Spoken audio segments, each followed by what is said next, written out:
श्री स्वामी समर्थ मित्रांनो, गरुड पुराणानुसार भगवान श्रीकृष्ण म्हणतात, मेलेल्या आई वडिलांचे व आप्तजांचे फोटो घरात या ठिकाणी ठेवावा, अन्यथा तुमच्या आयुष्यामध्ये असंतुलन निर्माण होईल, आयुष्यात प्रगती होणार नाही आणि पितृदोष पाठीशी लागतो. एका गावामध्ये एक रामदास नावाचा व्यक्ती राहत होता. तो अत्यंत भक्तिभाव असणारा आणि शांत जीवन जगणारा होता. कष्टाळू आणि आई वडिलांप्रती अपार प्रेम असणारा होता.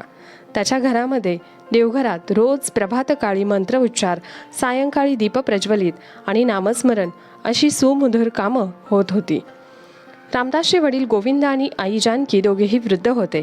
त्यांनी आपल्या मुलांमध्ये चांगले संस्कार रुजवले होते. गोविंदा रामदासाला म्हणायचे, रामदासा, देवाच्या पूजेसारखीच आपल्या आई वडिलांची सेवासुद्धा ईश्वराची सेवाच असते. आणि रामदास या शब्दांना मनावर कोरून जगत होता. सकाळी आईला औषधं देणं, वडिलांचा चरण स्पर्श करून आशीर्वाद घेणे, रोज त्यांच्यासाठी गरम अन्न तयार करणं ही त्यांची नित्य कामं करणे होती. रामदासची पत्नी साधना ही देखील धर्मनिष्ठ आणि सुसंस्कारात अशी प्रेमळ स्वभावाची स्त्री होती. ती सुद्धा सासू सासऱ्यांची मनोभावे सेवा करत असे.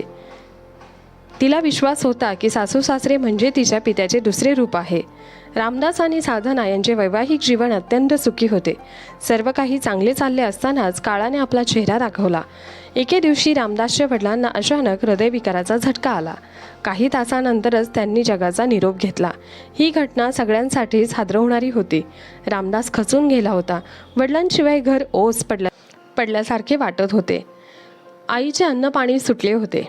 त्यानंतर काही महिन्यातच रामदासची आई जानकी यांचाही देहावसन झाले. तिचीही तब्येत आधीपासूनच नाजूक होती आणि पतीच्या वियोगाने ती पूर्णपणे खचली होती. तिचे मन अन्न पाण्यापासून उडाले आणि काही दिवसातच ती सुद्धा रामदासाला सोडून गेली. रामदासच्या आयुष्यात दुःखाचा महाभयंकर अंधार पसरला. त्याच्या मनात विचारांची वादळं बरसू लागली. मी त्यांची सेवा केली, त्यांच्या इच्छांची पूर्तता केली, तरी सुद्धा ते इतक्या लवकर का गेले? साधना त्याला समजवण्याचा प्रयत्न करत होती, पण स्वतःसुद्धा शोकात होती. मातृपितृ वियोगाने रामदासचे मन पार कोलमडले होते. त्याने ठरवले की आपल्या आईवडिलांची स्मृती जिवंत ठेवण्यासाठी त्यांची मोठ्या मोठ्या तसबिरी करून घराच्या पूजास्थानात ठेवायच्या. त्या तसबिरीसमोर दररोज रामदास फुले व्हायचा, दिवा लावायचा, नम्रपणे त्यांच्या चरणामध्ये डोके ठेवायचा आणि खूप पूजापाठ करायचा. रामदास मनोभावे म्हणायचा, देव तर अदृश्य आहे, पण माझे आई वडील साक्षात माझे दैवत होते. त्यांची सेवा करताना मला ईश्वर साक्षात्कार झाल्यासारखं वाटायचं. त्यामुळे त्यांना पूजास्थानात ठेवले. त्यांच्या चित्रांना अभिषेक करणे हे त्याला त्यांची उपस्थिती जाणवून देत होते. साधना देखील त्यांची मनापासून पूजा करत होती. त्याच्या भावना समजून घेत होती. तिला सुद्धा सासू सासऱ्यांची खूप आठवण होत होती. मित्रांनो, तुम्हाला जर व्हिडिओ आवडत असेल तर व्हिडिओला शेअर करा. तसेच व्हिडिओला एक लाईक नक्की करा आणि चॅनलला सबस्क्राईब करायला विसरू नका. परंतु काहीतरी बदल होऊ लागले. रामदासच्या घरातील सुरुवातीला सर्व काही शांत होते, पण काही आठवड्यानंतर विचित्र घटना घडू लागल्या.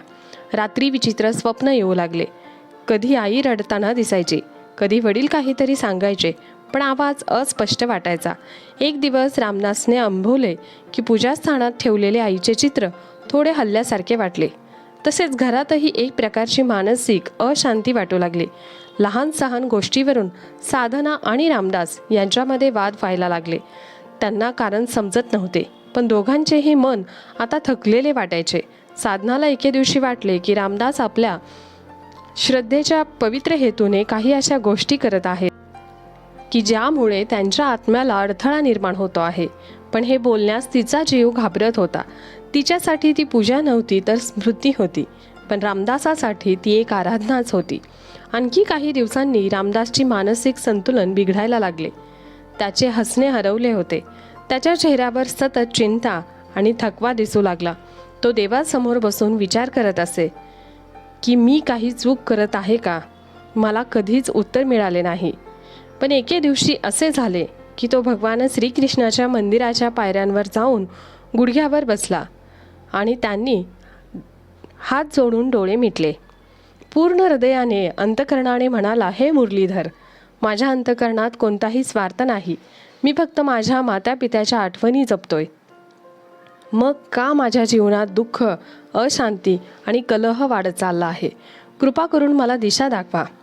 रामदासच्या प्रामाणिक साधेपणा पाहून साक्षात भगवान श्रीकृष्ण प्रकट होण्यास भाग पडले.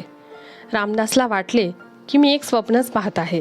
त्याने डोळे चोळले, पण भगवान श्रीकृष्ण त्याच्यासमोर साक्षात तिथेच उभे होते. तो त्यांच्या चरणावर कोसळला. रामदास म्हणाला, हे प्रभू, मी खूपच दुःखी आहे.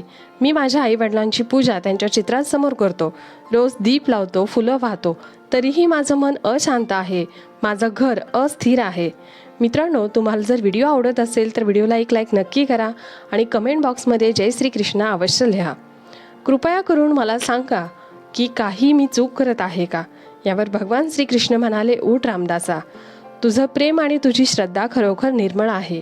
आईवडिलांच्या प्रती असलेले ओढीने तू असे करत आहे ते माझ्यासाठी अत्यंत वंदनीय आहेत. कधी कधी अज्ञानामध्ये केलेली भक्ती, भावपूर्ण कृती आत्म्यांसाठी, जीवितांसाठी, जीवनासाठी सुद्धा बंधनं होतात. प्रेम करणं चुकीचं नाही, पण कोणतंही प्रेम मोहात बदलतो तेव्हा तो अडथळा बनतो. जेव्हा कोणी मृत होतो, विशेषतः मातापिता, त्यांची आठवण, त्यांचं स्मरण ठेवून योग्य आहे. त्यांची पूजा करणे, त्यांना देवासारखे पूजास्थानी बसवणे खूप चुकीचे आहे. मी तुला एक गोष्ट सांगतो. एक दिवस नारद मुनी यांना प्रश्न पडला, जे मरण पावतात त्यांच्या आत्म्याचं पुढे काय होतं? पुनर्जन्म खरंच असतो का? आत्मा माणूस म्हणून पुन्हा येतो का? या प्रश्नाचं उत्तर मिळवण्यासाठी नारद मुनी लगेचच आपल्या विण्याची तार छेडत वैकुंठाच्या दिशेने निघाले. वैकुंठात पोचल्यावर त्यांनी भगवान विष्णूंना हात जोडून वंदन केलं. विष्णू प्रसन्न होऊन म्हणाले, देवर्षी नारद, यावेळेस तुम्ही कोणत्या जिज्ञासेने आला आहात? यावर नारदजी म्हणाले, प्रभू, एक साधा प्रश्न आहे, पण त्यामध्ये माणसाच्या संपूर्ण जीवनचक्र सामावलेलं आहे. मरणानंतर आत्म्याचं काय होतं? तो लगेच पुनर्जन्म घेतो का, की एखाद्या विचित्र अवस्थेत असतो? हे सगळं मला समजून घ्यायचं आहे. यावर भगवान विष्णू म्हणाले, हे देवर्षी नारद, तुला हा प्रश्न पडणं स्वाभाविक आहे, कारण ज्या कथा तुम्ही त्रिलोकात फिरून ऐकता त्या कथा फक्त जीवनापर्यंतच मर्यादित असतात, पण मरणानंतरची गोष्ट ही फारच कमी लोकांना माहीत असते. तेव्हा भगवान विष्णू म्हणाले, मानवाचे जीवन क्षणभंगूर आहे. हे मिळालेले जीवन एका वस्त्राप्रमाणे आहे. आत्मा हा वस्त्र असतो जो घातला जातो आणि पुढे उतरवला जातो. मरण म्हणजे शरीराचा अंत, पण आत्मा मात्र अमर असतो. मृत्यू झाल्यानंतर आत्मा लगेचच दुसऱ्या शरीरात जात नाही. त्याचा प्रवास थोडा गुंतागुंतीचा असतो. जसं एखादा प्रवासी रेल्वे बदलवत मार्ग शोधत पुढे जातो, सेम तसंच प्रवासाचे प्रमुख 3 टप्पे असतात. पहिला प्रवास म्हणजे प्रेतयोनी. नंतर सुरुवातीचे काही दिवस, साधारणतः 10 ते 13 दिवस आत्मा प्रेतयोनीमध्ये असतो. यावेळी तो आत्मा गोंधळलेला असतो. त्याला समजत नाही आपण शरीर सोडलं आहे, पण घरातल्यांचा विलाप, प्रार्थना, रडणं हे सगळं त्याला ऐकू जातं. तो काहीच करू शकत नाही. त्यामुळे हिंदू धर्मामध्ये अंतिम संस्कार, पिंडदान आणि तर्पण यांना फार महत्त्व आहे. हे विधी आत्म्याला सांगतात की तू आता इथला नाहीस, तुझी यात्रा पुढे आहे. नारद हे ऐकून स्तब्ध झाले. याआधी त्यांनी इतकं स्पष्टपणे कधीच ऐकलं नव्हतं. प्रवासाचा दुसरा टप्पा असतो तो म्हणजे यमलोक. भगवान विष्णू म्हणाले, त्यानंतर यमलोक आत्म्याला यमलोकात नेतात आणि चित्रगुप्त त्या व्यक्तीचा पाप पुण्याचा हिशोब सांगतो. प्रवासाच्या दुसऱ्या टप्प्यामध्ये आत्म्याला यमलोकांनी चित्रगुप्ताच्या संपूर्ण लेखाजोखा त्यांच्या समोर सादर करतात. मग यमराजाच्या आत्म्याचा पुण्य पाहतात आणि मोजमाप करून निर्णय देतात. जर पुण्य जास्त असेल तर आत्मा स्वर्ग किंवा उच्च लोकात जातो. जर पाप प्रबळ असेल तर नरक किंवा नीच योनीमध्ये जातो. जर पुण्य आणि पाप समसमान असेल तर आत्मा पुन्हा मनुष्य जन्म घेऊन जन्म घेतो. नारदजी विचारात पडले, म्हणजे स्वर्ग आणि नरक हे काही कायमचे नाहीत? विष्णूंनी हसून उत्तर दिलं, नारद, स्वर्ग आणि नरक हे फक्त कर्मभोगाच्या चक्रासाठी आहेत. जसे विश्रांती किंवा शिक्षेचे स्थान असते, मोक्ष मात्र शाश्वत आहे. प्रवासाचे तिसरे स्थान म्हणजे पुनर्जन्म. जेव्हा आत्मा नवा जन्म घेतो तेव्हा अनेक शक्यतांमधून जातो. तर माणसाने धर्म, सेवा, भक्ती केली असेल तर तो पुन्हा माणूस म्हणून जन्म घेतो एका चांगल्या कुटुंबात. पण जर त्याने क्रूरता, लोभ, हिंसा यासारखं पाप केलं असेल तर तो पशु, कीटक किंवा अगदी राक्षसी योनीमध्ये जन्म घेतो. काही लोकांना दिव्य जन्मसुद्धा मिळतो. खरं तर देवता आणि सिद्ध होण्याची संधी मिळते. नारद भारावून गेले.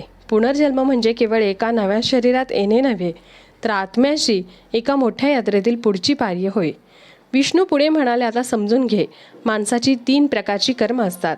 पहिलं कर्म म्हणजे संचित. हे कर्म जन्मजन्मांतील एकत्र कर्म. दुसरं म्हणजे प्रारब्ध कर्म. यापैकी काही कर्म या जन्मात मोजण्यासाठी उघडं होतं. अपघात, दुःख किंवा अनपेक्षित आनंद. आणि तिसरं कर्म म्हणजे क्रियामान कर्म. आत्ताच्या क्षणी जे करत आहात ते. यावरच पुढचा जन्म अवलंबून असतो. विष्णू म्हणाले, कारण त्याने यामागे काय केलं आहे ते कर्म ठरवतं. हे विसरू नकोस. व्यक्ती मरणाच्या क्षणी जो विचार करतो त्या विचारानुसार आत्म्याचं पुढचं स्थान ठरतं. जर तो परमेश्वराच्या नामात रंगला असेल तर मोक्षाच्या दिशेने जातो. पण जर त्याने वासनेत आणि रागामध्ये अडकला असेल तर नरक योनीचं दार उघडतात. भगवान विष्णू पुढे म्हणाले, देवर्षी, कोणताही माणूस पूर्णपणे नष्ट होत नाही. आत्मा एक प्रवासी आहे. प्रत्येक जन्म, मृत्यू आणि पुनर्जन्म यातून तो शिकतो, वाढतो, अखेर परमात्म्याशी एकरूप होतो. नारदांनी मान खाली घातली. आज मी फक्त एकच उत्तर नाही तर संपूर्ण आत्मदर्शनाला अनुभवलं आहे. भगवान श्रीकृष्णांनी रामदास यांना सांगितलेली पुढे ती गोष्ट थांबली. श्रीकृष्ण रामदासाला म्हणाले, मृत्यू म्हणजे आत्म्याची पुढच्या प्रवासाकडे वाटचाल असते. प्रत्येक आत्म्याचे अंतिम ध्येय असते की पुढच्या जन्मासाठी मार्गक्रमण करणे किंवा मोक्षप्राप्ती असणे. पण जेव्हा आपण त्यांच्या छायाचित्रासमोर पूजा करतो, प्रार्थना करतो, आपण त्यांच्या आत्म्यांना किंवा भावविश्वातच अडकून ठेवतो आहे. रामदास हळूहळू त्यांच्या शब्दांचा अर्थ समजू लागला. त्याने संकोचाने विचारले, प्रभू, मी तर त्यांना आदराने आणि भक्तीने पूजा करतो, त्यांची आठवण ठेवतो. हे चुकीचं आहे का? यावर भगवान श्रीकृष्ण म्हणाले, हे चुकीचं नाही, पण तू आठवण ठेव. त्यांना अडकून ठेवू नकोस. त्यांची मुक्ती कर. त्यांची सेवा केलीस, त्यांना प्रेम दिलंस, त्यांना आशीर्वादासह पुढे पाठव. कारण खरी श्रद्धांजली म्हणजे आत्म्याला मुक्तता देणे नव्हे का? रामदासाच्या मनात अजून एक शंका होती. तो म्हणाला, तर मी आई वडिलांचे चित्र घरात ठेवू नये का? यावर भगवान श्रीकृष्ण म्हणाले, ठेव, पण ती तस्वीर घराच्या पूजास्थानी नको. पूजास्थान म्हणजे ईश्वरी ऊर्जेचं केंद्र असतं. तिथे मंत्रांचा नाद, भक्तीचा भाव आणि परमात्म्याशी एकरूप होण्याची साधना असते. मृत व्यक्तींचा आत्मा अजून प्रवासात असतो. तिथे त्यांच्या चांगल्या तस्बरी ठेवले 2 भिन्न ऊर्जांना एका जागी आमंत्रण देणे असते. यामुळे ग्रहशांती बिघडते आणि आपलं मन देखील अशांत होतं. श्रीकृष्ण पुढे म्हणतात, पूर्वजांची तस्वीर घरात ठेवण्याचा हेतू त्यांचं स्मरण म्हणजे आदर असतो, आराधना नव्हे. त्यांची आठवण ठेवावी. तिथे दिवा किंवा अगरबत्ती न लावता त्यांना प्रेमाने स्मरावे. परंतु त्यांना देवाप्रमाणे पूजणे त्यांच्या आत्म्याला बंधनात ठेवल्यासारखे आहे. हे प्रेम नसून अज्ञान आहे.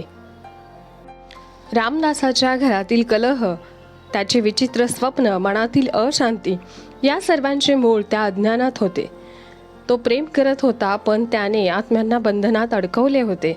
भगवान श्रीकृष्ण म्हणाले, रामदासा, आता मी तुला 5 तत्वे शिकवतो, ज्या प्रत्येक जीवित माणसाने आपल्या प्रियजनांवर मृत्यूनंतर लक्षात ठेवावेत. या गोष्टी आत्म्याला मुक्त करत असतात आणि तुमच्या जीवनात सुद्धा आनंद, शांती आणि स्थैर्य परंपरागत. यापैकी पहिली शिकवण म्हणजे जेव्हा एखादा आत्मा शरीराचा त्याग करतो तेव्हा ती पूर्णपणे नष्ट होत नाही. आत्मा हा अमर असतो. तिथे अंतिम ध्येय असतं. पुढच्या प्रवासाकडे, पुनर्जन्माच्या दिशेने, कधी मोक्षाच्या दिशेने आले. पण जेव्हा आपण मृत व्यक्तीच्या चित्रासमोर दररोज पूजा करतो, दीप लावतो, प्रार्थना करतो, तेव्हा आपल्यातील प्रेमामुळे तो आत्मा त्या भावनेच्या गोष्टीत गुंतते, पुढे जाऊ शकत नाही. तिला वाटतं की माझं कुटुंब अजूनही मला सोडू शकलं नाही आणि ती आत्मा अडकून राहते. दुसरी शिकवण म्हणजे श्रद्धा ठेवणे. हे उत्तम आहे. मृत आई वडिलांची आठवण मनामध्ये पाळत त्यांची शिकवणी, त्यांचे आशीर्वाद हे सर्व जीवनाला दिशा देतात. पण आराधना ही केवळ ईश्वरासाठी असते. जेव्हा आपण मृत व्यक्तीच्या तसबिरीसमोर दिवा, अगरबत्ती लावतो, मंत्र म्हणतो, त्यांना नमस्कार करतो, तेव्हा आपण अनुदानाने त्या आत्म्याला देवतुल्य म्हणून पूजतो. यामुळे ती व्यक्ती, ती आत्मा पूर्णतः निघू शकत नाही. प्रेमाचे बंधन श्रद्धेच्या रूपात आराधनेच्या माध्यमातून बंधनात बदलतं. हे बंधन त्या आत्म्यासाठी दुःखकारक ठरू शकतं. भगवान श्रीकृष्णांची तिसरी शिकवण म्हणजे तुझ्यासारखे भक्त अनेकदा आपल्या प्रियजनांच्या तस्विरी देवघरात ठेवतात, पण हे अयोग्य आहे. देवघर म्हणजे ब्रह्म ऊर्जेचा स्रोत असतो. तिथे केवळ ईश्वराचे अस्तित्व असावे, कारण तोच मोक्षाचा मार्ग दाखवतो.